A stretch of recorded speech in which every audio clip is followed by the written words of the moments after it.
दोस्तों, मैं हूं आपका दोस्त जमदार अंसारी और स्वागत करता हूं आपके अपने YouTube चैनल पर। दोस्तों, मैं आपको बताऊं कि मैंने वादा किया था कि लगातार टेट, सीटेट, सुपर टेट के लिए प्रैक्टिस सेट लाता रहूंगा और इतने ही नहीं, टेट, सीटेट, सुपर टेट के लिए ही नहीं बल्कि अभी जल्दी ही LT का नया सीरीज शुरू करने वाला हूं, जिसमें TGT, PGT, LT और KVS, NVS के लिए बड़ा ही उपयोगी होगा। आइए आपसे एक निवेदन के साथ इस सीरीज को शुरू करते हैं। बस निवेदन वही है, पुराना वाला आप लोग तो जानते ही हैं कि वीडियो को देखें, लाइक करें, कमेंट करें, शेयर करें और इस चैनल को सब्सक्राइब करें और दोस्तों से भी सब्सक्राइब करने के लिए कहें। आइए समय को न गंवाते हुए हम वीडियो को शुरू करते हैं। Choose the plural form of the given word child. तो जानते हैं चाइल्ड का हल्का है, चाइल्ड का होता है children. Choose the correct suffix for the following words. Friend, friend के साथ एंस लगेगा नहीं, मेंट लगेगा नहीं, ओएस लगेगा नहीं, सीधे सीधे फ्रेंडली होता है। चूंकि फ्रेंड मीन्स होता है मित्र, तो फ्रेंडली मीन्स में होगा मित्रवत या स्नेहशील या मित्रतापूर्ण। Choose the word opposite in the meaning to the given words. Obtain, obtain means होता है प्राप्त करना, पाना या मिलना। ठीक, तो इसका हम ढूंढेंगे कि अपोजिट मीनिंग क्या होगा जिससे खोने का अर्थ मिले। रिसीव माने प्राप्त करना। यहाँ लूज दिया है, देखिए डी नंबर। लूज मीन्स होता है हानि उठाना, खो देना या वंचित होना। Choose the word similar in the meaning. Benefit, benefit means होता है लाभ। बेनिफिट मीन्स क्या होता है दोस्तों? लाभ उठाना, फायदा उठाना, हित लाभ। तो हम इसका होगा सीधे सीधे प्रॉफिट्स। देखिएगा प्रॉफिट मीन्स भी वही होता है, लाभ, फायदा। दिए गए 65 को देखते हैं। Change the following sentence into active voice. तो एक्टिव वॉइस दिया है, the kitchen and gallery were being cleaned by Saurabhi. यानी अगर हम देखते हैं वर के बाद बीइंग दिया है तो जाहिर सी बात है ये पास्ट के कंटिन्यूअस का है। तो पास्ट के कंटिन्यूअस को ढूंढते हैं। चूंकि सुरभि एक वचन यहाँ डोअर है तो आएगा तो सब्जेक्ट बनेगा, तो एक वचन के साथ एक वचन क्रिया, ये तो प्रेजेंट हो जाएगी, ये भी प्रेजेंट हो जाएगा। वाज, और देखिए बी में एक वचन की सहायक क्रिया आई है वाज, इसलिए ऑप्शन बी अपना सही हो जाएगा। आइए दोस्तों पैसेज की तरफ बढ़ते हैं। आप लोगों से एक निवेदन है कि चैनल को सब्सक्राइब कर लें प्लीज। कह रहा है कि read the passage given below and answer the following questions. Passage को ध्यानपूर्वक पढ़ते हैं। In a city, one is prone to all kind of population. There is a lot of air and water pollution. There is maddening noise. On the other hand, rural life is pure and unpolluted. The air we breathe there is pure and fragrant. The water we drink is free from toxins. As there are a few vehicles, there are no pollution. Moreover, there is no noise pollutions. Rural life is in fact known for its calm and quiet. Answer को पढ़ते समय खूब ध्यान से passage को पढ़ा जाता है, उसके आंसरों को धीरे से समझ के दिया जाता है। देखिए कहा rural life is known for. देखिए रूरल लाइफ किसके लिए जाना जाता है? तो जानते ही हैं कि अभी अभी लास्ट लाइन में दिखा है काम एंड क्वाइट, तो काम एंड क्वाइट के लिए जाना जाता है। Choose the opposite of the meaning the given words. Unpolluted, तो जानते ही हैं वहाँ पॉल्यूटेड का होता है अनपॉल्यूटेड। यानी हम कह सकते हैं पॉल्यूटेड मीन्स होता है प्रदूषित, अनपॉल्यूटेड मीन्स होता है अदूषित। यानी अनपॉल्यूटेड का क्या हो जाएगा? पॉल्यूटेड। चलिए 68 नंबर क्वेश्चन की तरफ बढ़ते हैं। 68 नंबर क्वेश्चन को ध्यानपूर्वक देखते हैं। 68 नंबर क्वेश्चन को देखते हैं दोस्तों। कह रहा है कि choose the plural form of the given word city. City का बहुवचन बताइए। सिटी मीन्स होता है शहर और बहुवचन बताना है तो सिटी में बस वाई को हटाते हैं तो IES जोड़ देते हैं। है ऑप्शन? जी हाँ, बी नंबर ऑप्शन है अपना cities. Fill in the blanks with the appropriate choice. She appears to me, तो ध्यान में रखिएगा खाली स्थान टू के बाद भरना है। तो आप यहाँ देखिए सीधे सीधे मीटिंग होगा नहीं, सात सेकंड फॉर्म ये भी नहीं होगा, सीइंग होगा नहीं क्योंकि टू दिया है, तो रिकॉग्नाइज भर देंगे। यानी रिकॉग्नाइज मीन्स पहचान लेना होता है। Choose the plural form of the given word potato. तो पोटैटो का बहुवचन ढूंढना है। तो ध्यान में रखिएगा दोस्तों, पोटैटो का बहुवचन पोटैटोज होता है। ईएस जुड़ता है लास्ट में जब ओ होता है, यानी पोटैटो मीन्स होता है आलू। 71 देखिएगा, which of the following is misspelt. Misspelt word ढूंढना है आपको। तो देखिएगा मिसस्पेल्ट वर्ड है वो पोलाइटी नहीं होता है, वो पोलाइट होता है, एक ई होता है, एक ई नहीं होता है। यानी कि एक्ट्रेस सही है, एक्सरसाइज सही है, पॉपुलर सही है, बस पोलाइटी गलत है, पोलाइट होना चाहिए। यहाँ 72 में देखेंगे, point out the correct indirect speech of the sentence he says I am going to Agra. यानी देखिए जब इधर रिपोर्टिंग वर्ब के तरफ फ्यूचर या प्रेजेंट होता है तो रिपोर्टेड स्पीच का टेंस नहीं बदलता। तो ही सेज दैट ढूंढिए, चलिए ठीक है, सब जगह है। आई बदलता है ही के हिसाब से, देखिए ही कहाँ कहाँ है, पहले में नहीं है ही, तीसरे में नहीं है और चौथे में भी नहीं है। यानी ऑप्शन जो बच रहा है अपना 72 का, हम लोग कह सकते हैं कि बी ऑप्शन सही है। ये पहला, दूसरा, तीसरा सब गलत है, दूसरा बस सही है। Fill in the blanks with correct preposition दिया है, आई एम इन्वॉल्व डिफिकल्टीज। 73 को ध्यानपूर्वक देखिएगा। तो इन्वॉल्व के साथ, इन्वॉल्व मीन्स होता है फंसा हुआ, तो जानते हैं किसी में फंसा हुआ होता है तो इन्वॉल्व के साथ हम प्रीपोजिशन इन का प्रयोग करते हैं, कहीं भूलना नहीं है। इन्वॉल्व के साथ क्या होगा, प्रीपोजिशन इन। 74 नंबर देखिएगा, which of the following sentence has a conjunction. तो देखिए we had him, no him, mistakes इसमें नहीं दिखाई दे रहा है। It was a tiring journey इसमें भी नहीं दिखाई दे रहा है। ही टॉक्स एज इफ, देखिए ध्यान से, एज इफ जो होता है कंजक्शन होता है, इसलिए ऑप्शन नंबर सी अपना बिल्कुल सही है। चलिए दोस्तों थोड़ा सा और आगे बढ़ जाते हैं।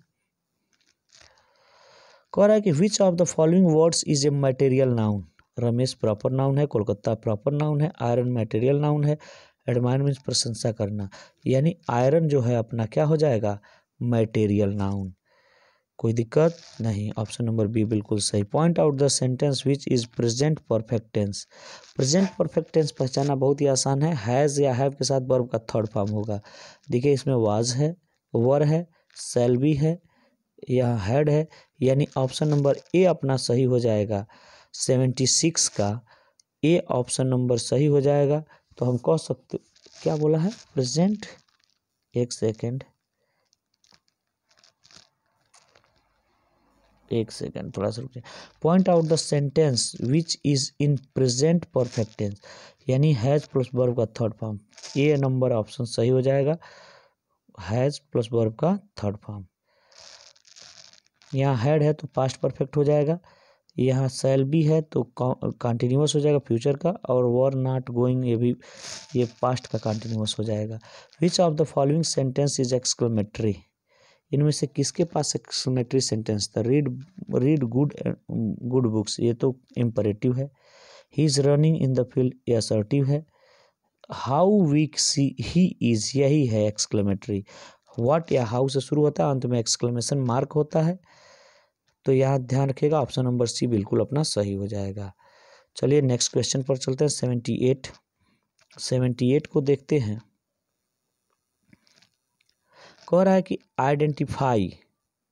Identify the sentence respect your parents and elders. कह रहा है कि पहचानिए कि किस तरह का है। तो क्रिया के फर्स्ट फॉर्म से शुरू है तो इम्परेटिव है, इसमें सोचना ही नहीं है। What is the subject of the following? Fortunately Ravi was not available in the, तो फॉर्चुनेटली तो समझ लीजिए यहाँ थोड़ा सा कामा मिस हो गया है, ठीक।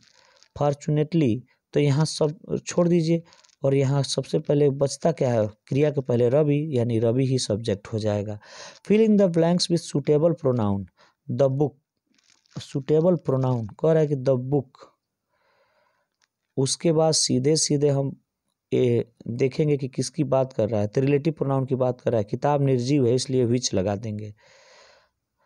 Choose the correct pronoun to the complete following sentence. The book do you like, तो देखिए कोई ऐसा प्रोनाउन ढूंढेंगे जो यहाँ पर काम करे।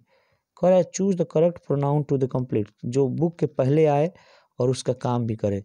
तो बुक के लिए हम विच फिर से पुनः ले लेंगे, which book do you like. क्योंकि कुछ प्रोनाउन ऐसे होते हैं जो अपने साथ नाउन लेके आते हैं, कुछ प्रश्नवाचक। In this sentence I went to Mumbai last month, the words Mumbai is used as an. यहाँ कह रहा है कि मुंबई किसके तरह प्रयोग किया गया है। ध्यान से देखिएगा दोस्तों, कह रहा है कि मुंबई नाउन की तरफ प्रयोग किया गया है, प्रॉपर नाउन है। विच of the following sentence is passive voice, आप इनमें से पैसिव वॉइस पहचानेंगे, ध्यान में रखिएगा। कह रहा है विच ऑफ द पैसिव वॉइस, तो पैसिव वॉइस सहायक क्रिया के बाद क्रिया का थर्ड फॉर्म ढूंढी जाती है। तो चाइल्ड कैन नॉट लिफ्ट तो गलत है, दे लाफ्ट ये भी गलत है। यहाँ इज एम आर के बाद पोएम्स आर रिटेन, तो देखिए ध्यान से, आर के बाद आईएनजी आना चाहिए था, यहाँ आर के बाद आ गया क्रिया का थर्ड फॉर्म, तो यही होगा अपना पैसिव वॉइस, यानी ऑप्शन नंबर सी बिल्कुल सही आंसर होगा। हम कह देंगे कि ये पैसिव वॉइस में है। विच of the following is the correctly mismatch adjective noun pair, आपको बताना है कि इसमें कौन सा एडजेक्टिव नाउन पेयर का सही उत्तर है। तो देखिएगा ध्यान से, यहाँ थर्ड में जाइए आप, जॉयस मीन्स होता है आनंद, आनंदित, आनंदपूर्ण, जो एडजेक्टिव है, और जॉय मीन्स होता है आनंद, जो कि नाउन है। अतः हम ऑप्शन नंबर सी को कह देंगे कि सही है। In the sentence Radha had been playing with her doll since morning, तो हैड बीन है तो पास्ट परफेक्ट कंटिन्यूअस, ढूंढिए है क्या पास्ट परफेक्ट कंटिन्यूअस। जी हाँ, ऑप्शन नंबर डी है। दोस्तों, आपसे पुनः एक बार अपील करता हूं कि आप चैनल को सब्सक्राइब करें, वीडियो को पूरा देखें। अगर कोई भी सुझाव हो तो कमेंट में आप सीधे सीधे कमेंट बॉक्स में हमको कमेंट भी कर सकते हैं। तो दोस्तों, क्वेश्चन नंबर अगले पर हम आते हैं। Correct, the field of study concerned with the constructions of thought process including remembering problem solving in decision making is called। देखिए दोस्तों, इसमें पहले से ही आंसर लगा हुआ है, कॉग्निटिव डेवलपमेंट। क्या होता है कॉग्निटिव डेवलपमेंट? तो cognitive development refers to how a person perceives things and gains understanding of her or his world through interaction of genetic and learned factors। Among the areas of cognitive developments are information processing, intelligence, reasoning, language development and memory। हम सीधा सीधा कहेंगे cognitive development की तरफ। अगला question पर चलते हैं। The philosopher who for the first time mention in importance of a play in education, तो सबसे पहले देखिए यहाँ भी ऑप्शन लगा हुआ है अरिस्टोटल, कुछ बताना ही नहीं है, अरिस्टोटल। कह रहा है कि the philosopher who for the first time mention the importance of play और sports education of Aristotle's. Choose the word opposite in the meaning given word optimistics. Optimistics means होता है आशावादी, आशावान, इसका एंटोनिम हो जाएगा पेसिमिस्टिक्स, जिसका मतलब होता है निराशावादी या निराशात्मक। Choose the one of which can substitute for the given words. Murder of king माने राजा की हत्या, तो आप जानते ही हैं राजा की हत्या होती है रेजिसाइड, यानी डी ऑप्शन देखिए लिख दिया गया है। यहाँ एक और शब्द दिया है मैट्रिसाइड। मैट्रिसाइड मीन्स होता है माता की हत्या, पैट्रिसाइड मीन्स होता है पिता की हत्या, और युक्सोसाइड मीन्स होता है युक्सोरिसाइड मीन्स होता है पत्नी की हत्या। तो ध्यान में रखिएगा दोस्तों। लास्ट और अंतिम प्रश्न है, choose the figure of speech of the given line. He is running faster than wind, वह हवा से भी तेज दौड़ता है। तो बताइए, हवा से भी तेज दौड़ना यानी हाइपरबोल है, और हाइपरबोल की डिफिनीशन हम आसानी से दे सकते हैं। Hyperbole is a figure of speech in which an author और speaker purposely and obviously exaggeration to an extreme, यानी किसी भी वस्तु को उसकी वास्तविकता से कहीं अधिक बढ़ा चढ़ाकर पेश किया जाता है, तो वहाँ हाइपरबोल होता है। दोस्तों, इसी के साथ यह वीडियो अंत हुआ। आपसे इस पर पुनः निवेदन करें कि अपने उन सभी ज़रूरतमंद साथियों तक इस वीडियो को पहुंचाएं। मात्र ये 14-15 मिनट का वीडियो है जो आपके काफ़ी उपयोगी हो सकता है। धन्यवाद। जय हिंद, जय भारत।